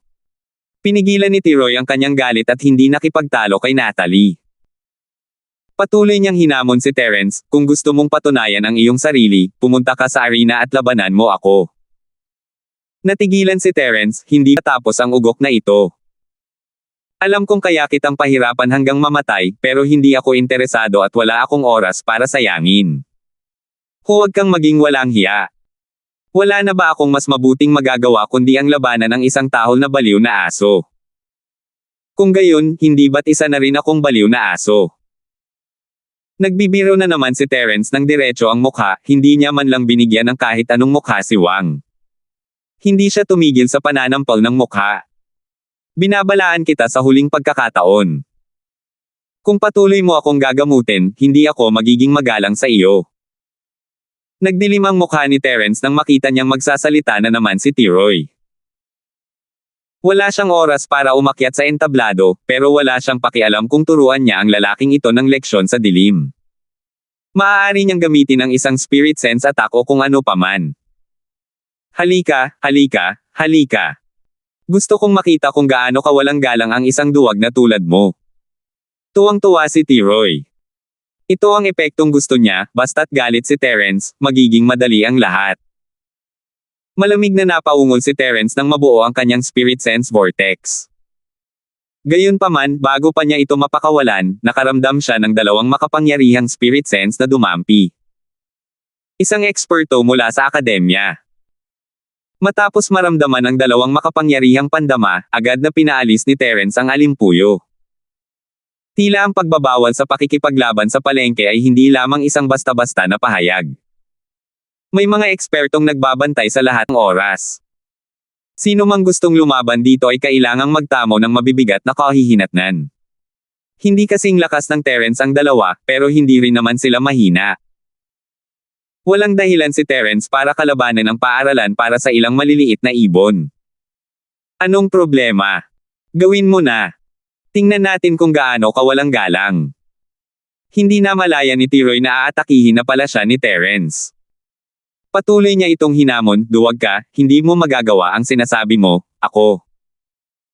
Ipinagbabawal ng pamilihan ang mga hindi kinakailangang provokasyon at away.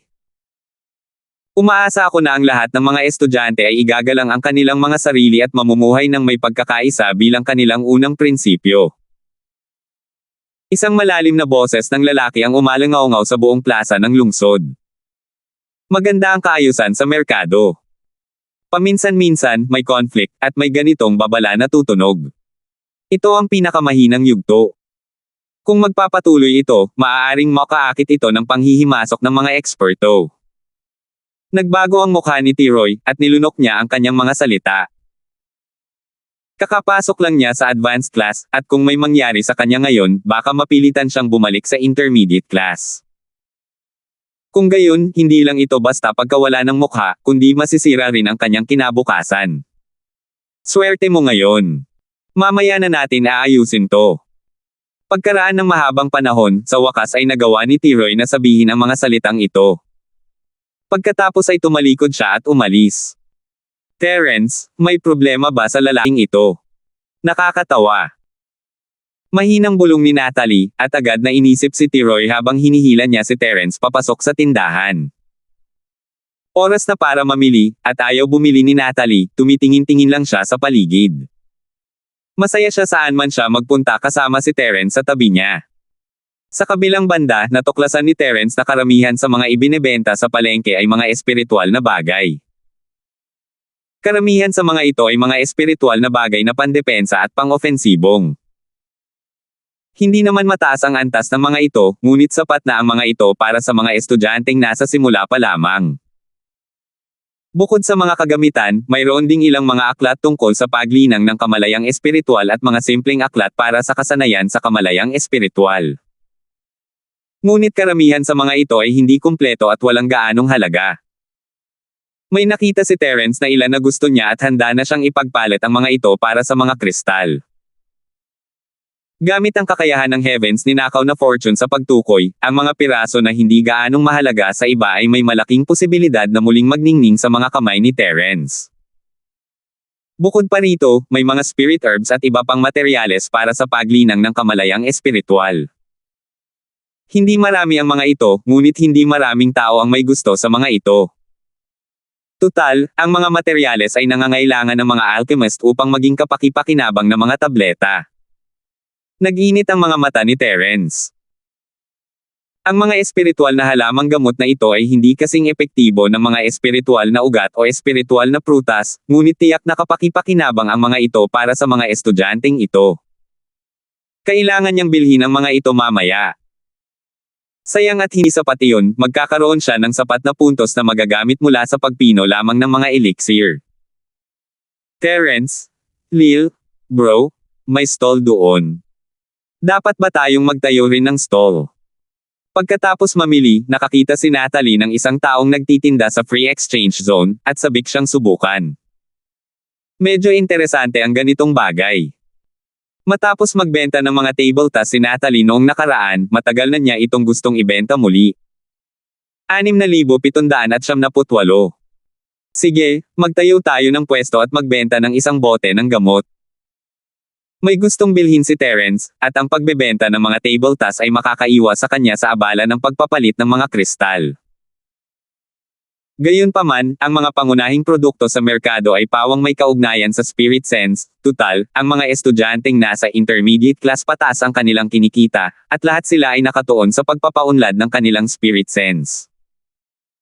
Kaya nagpa siya si Terence na subukan ang dalawa sa kanila para makita kung magkano ang kaya nilang ibenta. Kung tungkol naman sa Pildores para sa pag-iipon ng espiritu, hindi niya ito matiis na isuko. Marami siyang ugat sa spirit sense, pero kakaunti lang ang mga bunga ng spirit sense. Gayunpaman, kalalabas lang ni Terence ng bote ng jade nang kunin ito ni Natalie, may ngiti sa kanyang mukha. Terence, Lil, bro, eksperto ako sa pagbebenta ng mga gamot, ibigay mo na sa akin. Hindi alam ni Terence ang sasabihin, hindi iyon pagbebenta, kundi pagbibigay, okay. Sa pagbabalik tanaw sa engranding okasyon ng Natalie's sale noong nakaraang pagkakataon, nadama ni Terence na nagkamali siya ng kalkulasyon. Ang Xuanji Soul Quenching Pill ay hindi ginamit para subukan, kundi para sayangin ito. Pero nang makita ang masayang mukha ni Natalie, nagkibit-balikat na lang si Terence. Mabuti na lang at hindi niya ininom ang Soul Gathering Pill. Maaari silang magtayo ng kanilang mga pwesto kahit saan sa bakanteng lugar, at dahil kakaunti ang tao, walang mag-aagawan para sa isang pwesto. Pumili si Natalie ng isang lugar na sa tingin niya ay maganda, kumuha ng kumot at inilatag ito sa lupa, sinenyasan si Terence na umupo sa tabi niya. Pagkatapos, inilagay niya ang bote ng jade na naglalaman ng mga tableta sa kumot at nagsimulang maghintay sa pagdating ng produkto. Isang bote lang ng jade iyon, at pakiramdam ko ay napakalungkot. Inisip ni Terence kung dapat ba siyang kumain o uminom, at ituring ito na parang picnic. Sa totoo lang, hindi magandang lugar ang lugar na pinili ni Natalie, at iisa lang ang maliit na bote doon. Kung wala silang sasabihin, walang lalapit para tingnan sina Terence at Natalie, at malamang iisipin nilang naglalaro lang sila. Terence? Lil? Bro? Dapat ba akong sumigaw? Matapos maghintay ng 2 minuto at makitang walang nagtanong tungkol dito, nagsimulang magtaka si Natalie kung mali ba ang paraan ng pagbebenta. Hindi niya pwedeng mawala ang titulo niyang maliit na eksperto sa pagbebenta ng gamot dito. Ayos lang. Wala namang masyadong tao at mga pwesto. Palaging may mga taong pupunta para magtanong. Hindi mo kailangang mag-alala. Inalo siya ni Terence. May dalateroiblete sa kabuuan, paano kung hindi sapat ang mga ito para hatiin? Posible kayang may magaganap na subasta. Sinabi ni Terence kay Natalie na maghintay at tingnan. Gaya ng inaasahan, mabuti na lang at mas kaunti ang mga pwesto. Nakita ng isang lalaking nakaitim ang maliit na bote ng jade sa harap ni na Terence at nag-aalangan na lumapit. 2 kong nakababatang kapatid, may binibente ba kayo? Ikinuyom ng lalaking nakaitim ang kanyang mga kamao at itinuro ang bote ng jade. Mabilis na tumayo si Natalie at sinalubong siya ng may ngiti, tama. Magbebenta kami ng dalateroiblete. Interesado ka ba? Natural lang na interesado ako, pero iniisip ko kung anong klaseng tableta iyon. Ngumiti ang lalaking nakaitim, palaging kaaya-ayang karanasan ang pagbebenta ng magagandang babae, at muling hindi pinansin si Terence. Junior sister, maaari ba akong tumingin? Walang problema, pwede mo namang tingnan.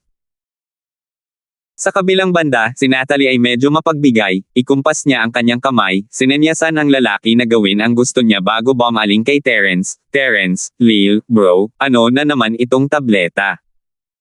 Pinipigilan ni Terence ang tawa, anong nangyari sa eksperto sa pagbebenta ng gamot? Hindi mo nga alam kung anong gamot ang ibinebenta mo, at nang ahas ka pang makipagkasundo sa iba. Siyempre, ayaw ni Terence na pahinain ang loob ni Natalie, kaya ipinakilala niya ito mismo sa lalaki. Narito ang 2 Pildores na pampawi ng kaluluwa.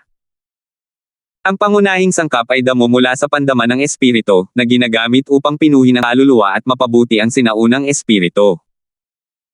Ang epekto ay lubos na mahusay, ngunit ang tanging disbentaha ay ang gumagamit ay makakaramdam ng mas maraming sakit, ngunit ang sakit na ito ay maaaring mapabuti ang epekto.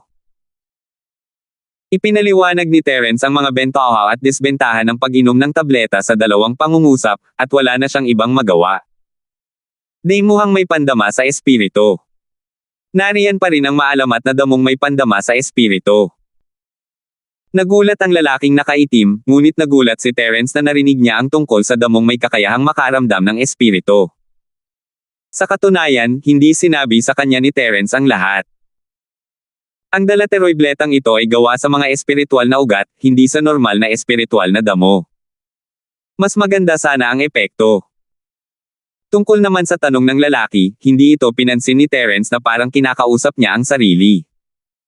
Espesyal na grado. Dahil nakuha na niya ang pahintulot ni Natalie, binuksan ng lalaking nakaitim ang bote ng jade at tiningnan ito. Nagulat siya at hindi niya napigil ang mapasigaw sa mahinang boses. Sino ba naman ang magbebenta ng mga espesyal na klase ng tableta? Ang laking alibugang ito. Nang mapagtanto niyang nawala na siya sa sarili, dali-daling tinakpan ng lalaking nakaitim ang jade tablet at hindi namamalayang tinakpan ang kanyang bibig. Pinagmasdan niya ang paligid ng ilang sandali, at saka lamang nakahinga ng maluwag nang masigurong walang nakapansin sa kanya. Puno ng pag-aatubili ang mga mata ng lalaking nakaitim habang maingat niyang inilalagay pabalik ang bote ng jade sa kumot. Isang pildores na may ganitong katangian para sa espiritual na pandama, ang bawat isa sa mga ito ay sulit sa napakataas na presyo. Natatakot siyang hindi niya ito kayang bayaran. Gayunpaman, kailangan pa rin niyang itanong ang presyo, kung hindi ay baka hindi siya makatulog ng mahimbing sa hinaharap. Iyan. Junior brother at junior sister, papalitan niyo ba itong pampawala ng kaluluwa ng ibang gamot o ibebenta niyo lang ito ng direkta? Pagkatanong pa lang ng lalaking nakaitim, kinakalkula na niya kung ano ang maaari niyang ibigay kapalit at kung magkano ang puhunan na kailangan niyang bilhin. Siyempre ibebenta ko yan. Wala na tayong kailangan. Mabilis na nag-online si Natalie, ang nagtitinda ng tableta. Dahil nagtitinda siya ng tableta, natural lang na kailangan niya itong ibenta. Kung hindi, magiging nagtitinda ito ng tableta na hindi ka nais-nais pakinggan. Kung gayon, magkano ang halaga ng pampakalma na tableta na ito? Napuno ng pag-asa ang mga mata ng lalaking nakaitim. Alam niyang imposible iyon, ngunit umaasa pa rin siyang may mangyayaring himala at sa mababang presyo na ibibigay sa kanya ni Natalie. Paano mo ibebenta yan? Siyempre ibebenta ko ang mga yan ng sama-sama. Nakakapagod talagang ibenta ang mga yan ng isa-isa. Ngumiti si Natalie, naisip niyang napakatalino niya na naisip ang ideya ng bundle sales. Siyempre, mas mainam ang pagbebenta ng dalateroiblete ng sabay-sabay kaysa sa pagbebenta ng isang tableta sa isang pagkakataon. Nawala ng malay ang lalaking nakaitim, at muntik nang tawagin si Natalie na kapatid niya. Bakit hindi mo sinabi sa akin ang presyo ng pampawala ng kaluluwa? Nagbenta pa nga siya ng 2. Sapat na sana kung makakabili siya ng isa. Ibig kong sabihin, magkano ang presyo ng spirit tempering pill?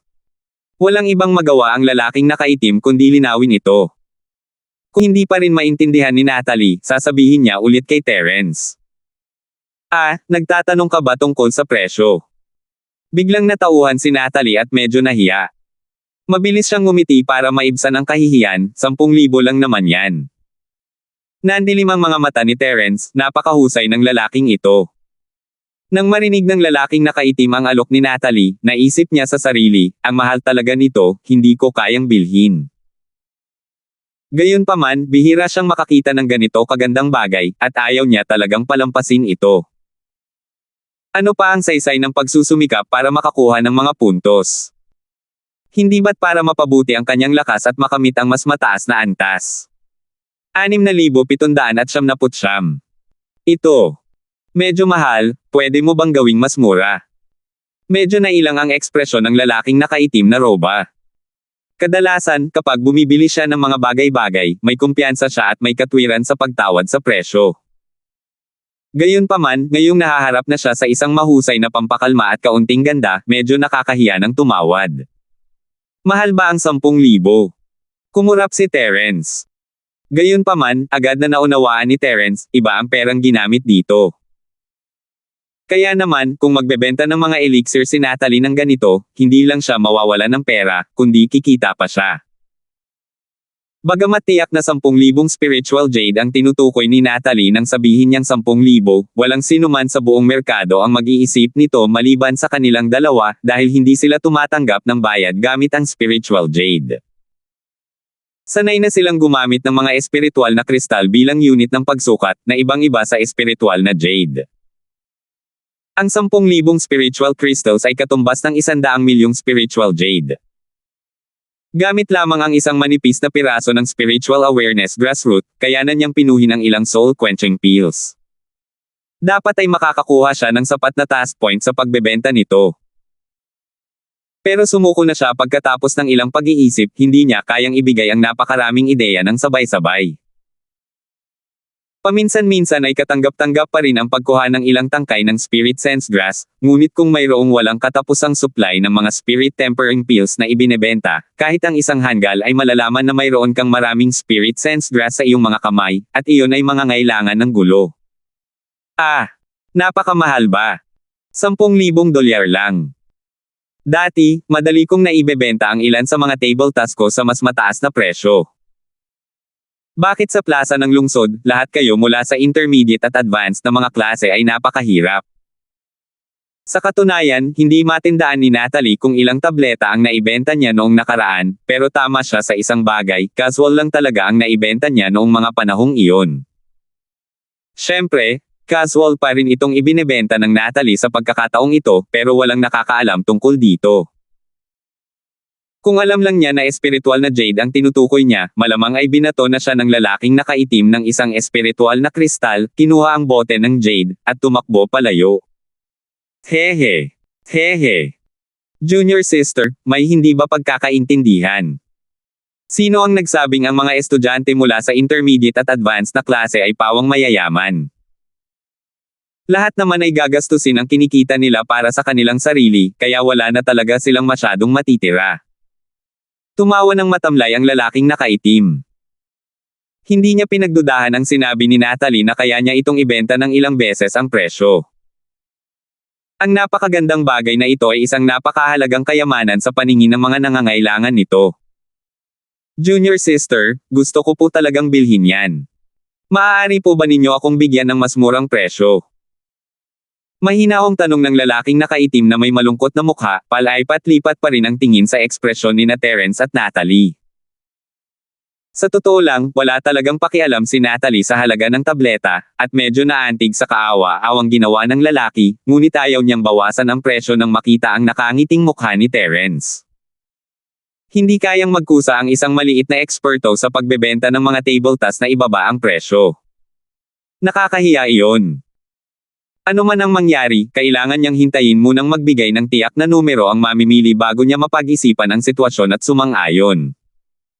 Senior brother, pinapahirapan mo ako. Tingnan mo ang aking Spirit Tempering Pill.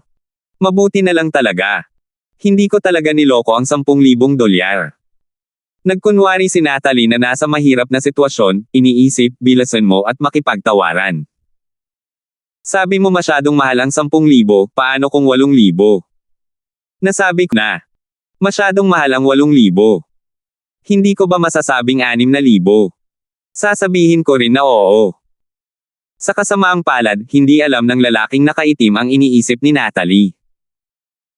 Matapos marinig ang sinabi ng kanyang magandang nakababatang kapatid, mahihiya siyang bilhin ang elixir nito kung patuloy siyang magrereklamo.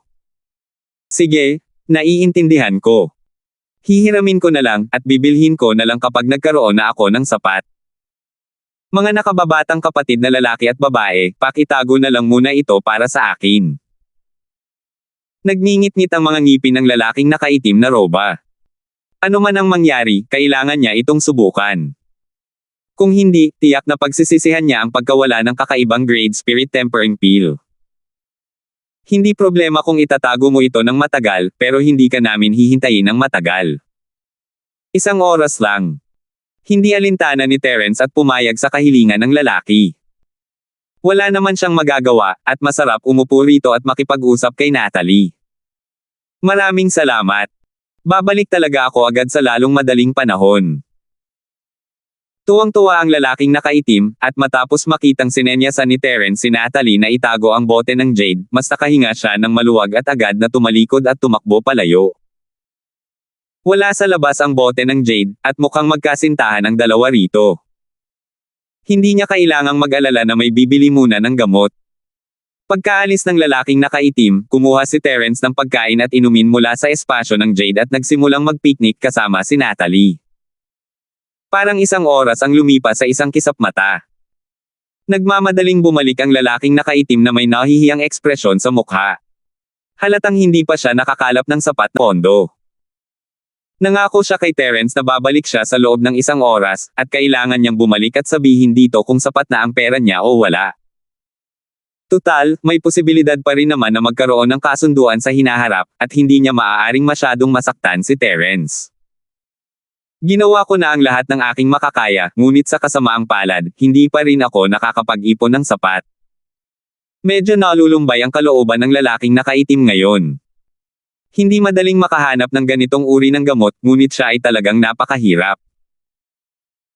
Itinapon niya ang mga bagay na hindi niya kailangan at hiniling sa isang matalik na kaibigan na ilipat ang isang bahagi nito, ngunit malayo pa rin ito sa pagtugon sa mga kinakailangan. Ilan ang meron ka? Pagkatapos kumain at uminom ng busog, nakipag-usap ng matagal si Natalie kay Terence, at maganda ang kanyang pakiramdam, kaya napagpasyahan niyang pangunahan ang pakikipagtawaran sa kabilang panig, dahil napakasinsero mo at ikaw ang una naming customer, maaari kitang bigyan ng diskwento.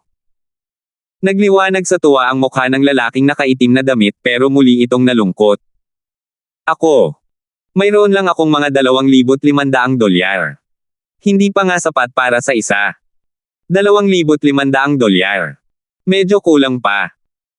Sadyang nagkunwari si Natalie na nasa mahirap na sitwasyon, pero ang totoo, iniisip niya na ayos lang ang $2,500, di ba? Kalimutan mo na, 2,500 na yan.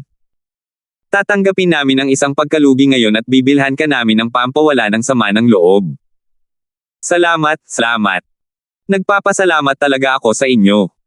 Tuwang-tuwa ang lalaking nakaitim. Kahit isa lang ang naroon, isa pa rin itong hindi inaasahang sorpresa. Malaking diskwento ang 25,000 kristal, na isang malaking halaga ng pera. Dahil sa takot na bawiin ni Terence at ng iba pa ang kanilang mga sinabi, mabilis na kumuha ang lalaking nakaitim ng isang supot ng mga kristal at iniabot ito kay Natalie. Narito ang 1,000 kristal. Babayaran ko ang natitira gamit ang mga mission points, ha? Walang problema. Tumanggaw si Terence, kontento na siya sa 2,500 kristal para sa isang tableta. Maganda ang presyo nito. Kung ikukumpara sa 2,500 Spirit Jade na inakala ni Natalie na magiging sulit, mas maganda nga ito ng 10,000 beses. Mga kristal. Ano iyon? Kinuha ni Natalie ang bag ng may pag-aalinlangan at mahinang bamulong. Hindi niya tiningnan ang pagpapakilala ng merkado, at hindi rin partikular na binanggit ni Terence ang mga patakaran sa pera ng merkado noong nag-uusap sila, kaya inakala ng babae na kumikita siya ng Spirit Jade. Napakasiksik at dalisay na espiritual na chi. Ang paggamit ng ganitong uri ng espiritual na kristal para sa paglilinang ay kahit papaano ay ilang libong beses na mas mahusay kaysa sa paggamit ng espiritual na jade, tama ba? Napasigaw si Natalie sa gulat. Binuksan niya ang bag at kinuha ang isang espiritual na kristal. Agad niyang naramdaman ang pagkakaiba. 6,800. Siyempre naman. Ang isang espiritual na kristal ay sinasabing pino mula sa 10,000 piraso ng espiritual na jade.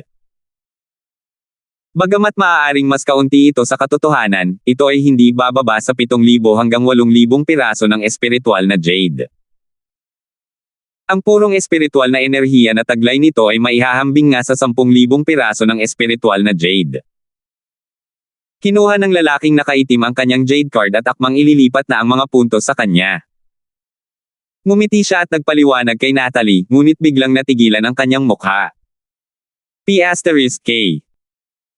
Hindi nga alam ng magandang junior sister na ito kung ano ang mga spiritual crystal, kaya yung 10,000 na sinabi niya kanina lang. Maaari ba, marahil, hindi talaga ito maaaring maging spiritual jade, di ba? 2 spirit tempering pills para sa 10,000 spirit jade. Imposible, imposible. Hindi siya baliw. Ako ang baliw, di ba? May naisip pa nga siyang ganoon. Isang biro. Hindi alam ng lalaking nakaitim na nalaman na niya ang katotohanan. Kinuha ni Terence ang kanyang identity jade card at sinenyasan ang lalaki na ilipat ang mga puntos. Ang 1,500 kristal ay katumbas ng 150 mission points, na katumbas ng 7.5 araw para sa isang tao. Masyadong kulang ang 3 araw para sa Dalateroyo. Natawa ang lalaking nakaitim sa sarili niya, mukhang hindi rin ginamit ni Terence ang mga kalkulasyon ni Lingayo.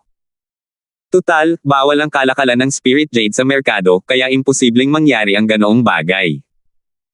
Pagkatapos ng kasunduan, umalis ang lalaking nakaitim dala ang tableta, kontento na.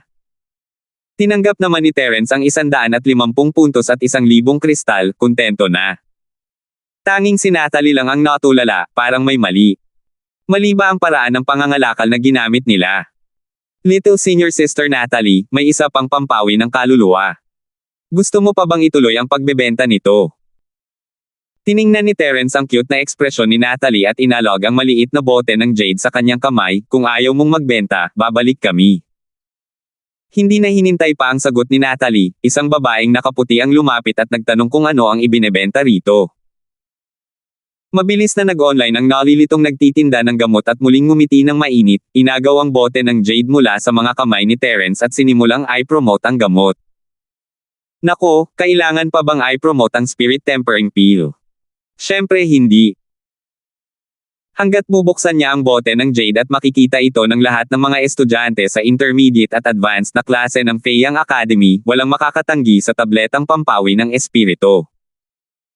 Sa pagkakataong ito, nag-alok si Natalie ng 5,000 dolyar, ngunit hindi nahiya ang babaeng nakaputi. Agad siyang nakipagtawaran, at masayang nag-usap ang dalawa, halos bumuo ng isang malalim at revolusyonaryong pagkakaibigan sa pamamagitan ng pakikipagtawaran. Sa huli, medyo bumuti pa rin ng kaunti ang benta ng eksperto sa pagbebenta ng gamot. Ibinente niya ito sa mas mataas na presyo kaysa sa una, 2,550. Huwag mong maliitin ang maliit na sukli na 50. 500,000 spiritual jade iyon. Sa mga salita ni Natalie, malaking tubo iyon. Sa huli, si Terence ay nagkaroon ng karagdagang 1,050 na kristal, at si Natalie ay nagkaroon ng karagdagang 150 puntos. Gamit ito, ang dalawa ay maaaring makapasok sa training room ng magkasama ng hindi bababa sa 7.5 araw. Hindi inisip ni Terence na mahal ang kanyang mga tableta, kung ikukumpara sa presyo ng isang training room, ang isang tableta ay tumatagal lamang ng 12 araw at kalahating pagsasanay. Karaniwan, ang epekto ng tableta ay mas maganda kaysa sa 12 araw na pagsasanay. Habang hawak ang mga kristal, pwede nang bumili si Terence ng mga bagay na gusto niyang bilhin ngayon. Si Natalie, na sa tingin niya ay mahusay ang babae, ay nasa magandang mood at tumalon-talon sa tabi ni Terence, kontento sa schedule ngayon. Inubos ni Terence ang lahat ng 2,000 kristal na nakuha niya, kasama na ang mga spiritual herbs, ang mga natitira, at ang mga formation flags na kailangang palitan. Kaya naman, bago siya umalis, ipinagpalit niya muna ang lahat ng kanyang mga spiritual jade card para sa mga spiritual crystal. Malaking tulong ang mga bagay na ito. Kapag nag-set up siya ng array, magagamit niya ang mga ito bilang pinagmumula ng enerhiya. Mas mahusay ang mga ito ng 10,000 beses kaysa sa spiritual jade. Bueno, 10,000 beses din itong mas mahal. Sa oras na ito, sa wakas ay naunawaan na ni Natalie ang mga patakaran sa pera sa merkado, ngunit wala itong silbi. Napagpasyahan ni Terence na mas makabubuti para sa kanya na magbenta ng mas kaunting mga tableta sa hinaharap. Magkasama silang umalis ng palengke, ngunit hindi nagtagal ay hinaranggan sila ng 4 na tao pagkalabas nila ng gate. Terence, hindi ko inaasahan na magkikita tayo ng ganito kaga, nagkataon lang. Ang nakaharang sa daan ay si Tiroy, kasama ang 3 pang estudyante na nakapalibot kina Terence at Natalie sa isang pormasayo ng mga tagahanga. Malinaw na hindi ito nagkataon lamang, matagal na nilang hinihintay sina Terence at Natalie. Ikaw na naman. Bakit hindi ka matuto? Sabi nga nila, hindi nakaharang ang mabubuting aso. Gusto mo bang maging masamang aso? Punong-puno ng pagkainip ang mukha ni Terence, parang may langaw na laging umiikot sa paligid mo, at ayaw niyang makipagtalo dito. Nakakainis talaga ito, at hindi niya ito maalis sa pamamagitan lang ng pagkumpas ng kamay. Kung talagang naiinis ka, mas mabuting patayin mo na lang ito ng sampal. Brat, ang tigas ng ulo mo pa rin. Alam mo ba ang kahihinatnan ng galit mo sa akin? Sinasabi ko na sa'yo, hindi mo talaga maiisip yan. Itinuro ni Tiroy si Terence at mayabang na tumawa, nakita mo ba iyon? Kahit sino sa mga kapatid ko ay kayang mag-alaga sa iyo. Kung ayaw mong makipaglaban sa akin, pipili ka ba ng isa? Medyo natigilan si Terence sa sinabi ng gago na ito, hindi ba't masarap mag-ensayo kung wala ka namang ibang gagawin? Bakit pa siya kailangang lumabas at gumawa ng ganito? Ganito ba lahat ang mga nasa advanced class? Kung tungkol naman sa tatlong iba pang estudyante, ang kanilang lakas ay mas mababa kaysa kay T-Roy, kaya malamang na mga estudyante sila mula sa intermediate class. Gayunpaman, hindi sila sumipot noong klase ngayon lang, kaya malamang na bahagi sila ng grupo na hindi pumunta. Tama ka, hindi ko maisip, pero kung magagalit ka sa akin, malinaw-malinaw sa akin kung ano ang mangyayari sa iyo. Ngumiti si Terence nang may paghamak. Nakalabas na sila ng palengke, pero hindi pa rin sila nalalayo sa pasukan. Mikikialam kaya ang paaralan kung mag-aaway sila. Ang galing naman. Gusto ko lang makita kang magalit. Tumawa ng malakas si T-Roy at ikinumpas ang kanyang kamay. Sumulong silang apat, sinusubukang pilitin si Terence gamit ang kanilang aura. Bata, kung alam mo kung ano ang makakabuti para sa iyo, sumuko ka na lang. Mapagbigay ang nakatatandang kapatid, hindi naman sa hindi kita kayang palayain. Bata mong Panginoon Wang, bakit mo sinasayang ang hininga mo sa batang ito? Patayin mo na lang siya. Tumawa ang isa sa mga lalaking may puting balbas habang itinuturo si Terence, na para bang kaya niya itong patayin anumang oras. Bata kong Panginoong Wang, nabalitaan ko na ang batang ito ay nagbenta lang ng isang napakagandang spirit sense pill. Malamang ay marami pa siyang gamot. Kung hihilingin mo sa kanya na ibigay ito sa iyo, palalayain ko siya ngayon. Umikot ang mga mata ng isa pang payat na binata.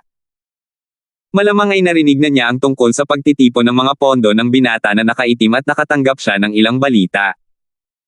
Malamig na ngumiti si Terence sa sarili. Kaya ang layunin ni T-Roy ay ang pampawi ng sama ng loob. Hindi nakakapagtaka na hinaharangan niya ang pasukan ng palengke ng may kasabikan. Natatakot siyang makatakas si Terence at hindi ito matagpuan.